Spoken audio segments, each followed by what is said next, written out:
tá? Se ela tem um aprendiz que não está, né, não está na idade de 6 anos, por exemplo, como a gente estava aqui até comentando de uma de 11, de 18 anos, que seja, né? Mas ela está na subcategoria simbólica, tá? Que é mais ou menos o que se espera de uma criança de 3 anos, mais ou menos, tá?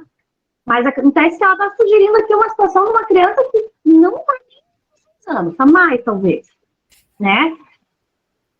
Aí ela escreveu assim, quando eu digo que essa criança está no simbólico aos 6 anos, ou outras idades até, né? E que a gente percebe que essa criança está nessa subcategoria. Daí a Dubeck perguntou assim, como ela brinca? Como ela lida com a alfabetização, né? Em relação ao conhecimento das letras, números, quantidades, como ela pensa, tá? Então, Núbia, eu só vou passar para você aqui o que eu estou entendendo da sua dúvida, para confirmar se é isso, e eu já vou responder. Mas a Núbia vai, daqui a pouquinho ela aparece aí e complementa a dúvida dela. Por enquanto ela está com a câmera fechada. Então, assim, olha, por que essa dúvida da Núbia é bem legal também? No encontro passado, ou até o anterior, se não me engano, a Núbia falou assim, eu tenho uma criança que eu avaliei e eu percebi que ela estava no nível simbólico. Mas na alfabetização, ela reconhece letras. E aí? Tá certo isso? Porque eu sempre falo para vocês que para uma criança ser alfabetizada, ela precisa ter classificação e seriação já.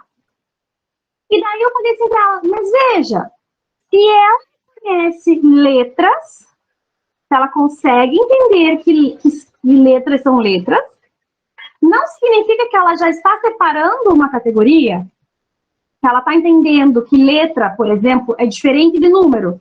Letra é diferente de estrela, de desenho. Então, ela está fazendo uma separação por um critério, não está?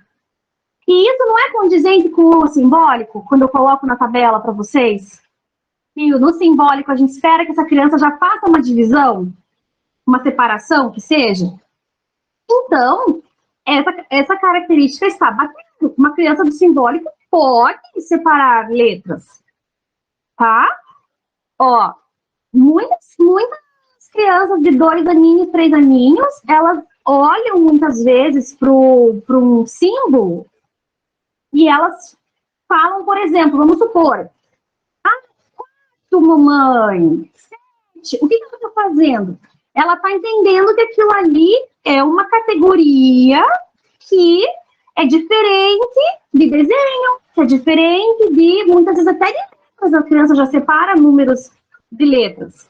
Não é sempre, mas muitas vezes ela até separa. Então, eu estou dizendo que essa criança separa já por um critério, pelo menos. Ela não vai falar grandão, pequeno, ela está separando já por um critério, tá? Então, vocês percebem como bate essa característica da alfabetização, por exemplo, com o simbólico. E quando a gente fala do comportamento dessa criança, é uma criança que tem dificuldades para seguir regras, muitas dificuldades, por quê? Lembra que eu falo para vocês que quando uma criança está entrando lá, ou ela já está no operatório concreto, ela tem essa visão do outro, e quando ela tem a visão do outro, ela consegue exercitar o raciocínio lógico de ter a percepção de visualizar os objetos, as coisas, através do outro.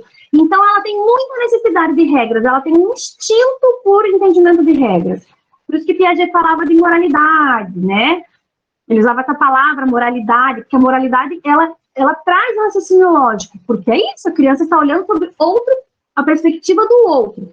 Então, essa criança, que não importa a idade, tá? Se ela está no simbólico, ela vai ter dificuldade por seguir regras, ela vai ter bastante dificuldade para sair do egocentrismo, para entender qual é a visão do outro ali, por exemplo, num jogo, tá?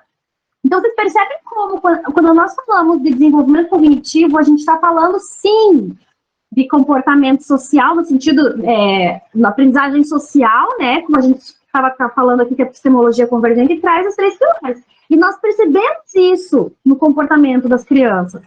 Ela vai ter dificuldade para seguir regras, ela vai ter dificuldade para olhar sobre a perspectiva do outro, ela vai, em relação à parte afetiva também, ela vai trazer características muito mais imaturas que vão ser facilmente perceptíveis ali, tá? Não existe, claro, uma categorização ali da parte afetiva, da parte emocional, mas tem os seus níveis ali também de maturidade.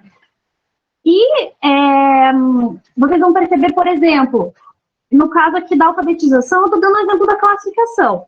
Mas vamos supor que você vai jogar um jogo lá e a criança não consegue se organizar para colocar ali as peças no tabuleiro conforme você está solicitando naquele jogo. Você vai ver que ela não tem a questão do espaço.